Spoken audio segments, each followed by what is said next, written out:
Good morning. 10:35 na ng umaga. Magluluto tayo ngayon ng ating tanghalian ng pork giniling. Ng pork giniling na sinasakit.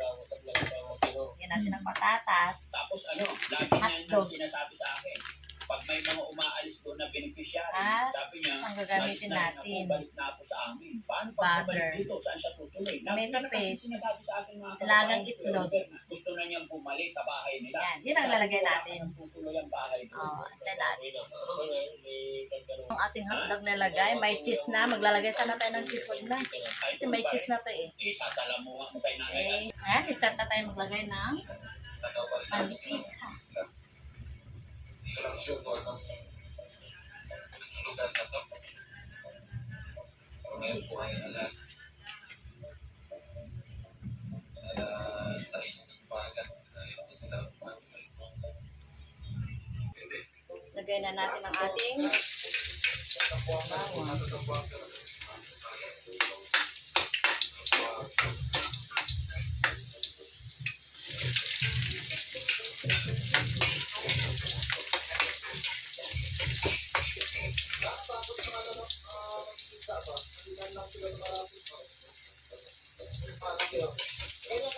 giniling.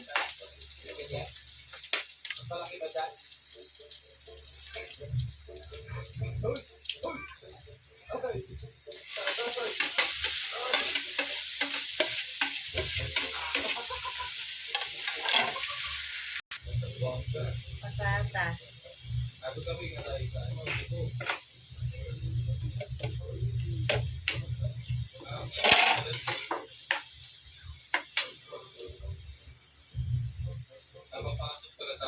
Leche.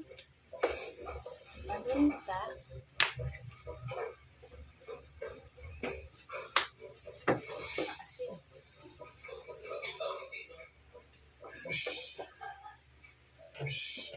Okay. Halo-halo.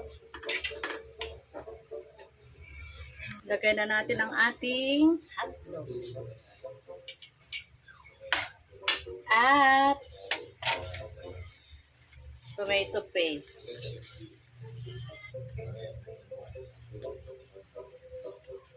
Tomato paste Tomato paste.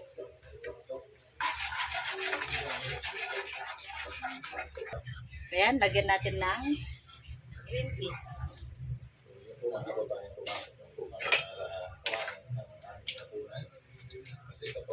Ayan, malapit ng maluto. Ayan, lagyan natin ng konting dairy cream. Ayan o, dairy cream. Konti lang, kalahating kutsara. Para malasa. Ayan, luto na ang ating pork giniling. At yung nilagang egg na lang antayin natin. Ayan, luto na ang ating giniling. Ito na ang ating giniling. Pork giniling. Ayan. Diba? Pork giniling. Ito. Okay. Ito na. Kain na. Aluto na naman tayo ng ating ulam. Bye!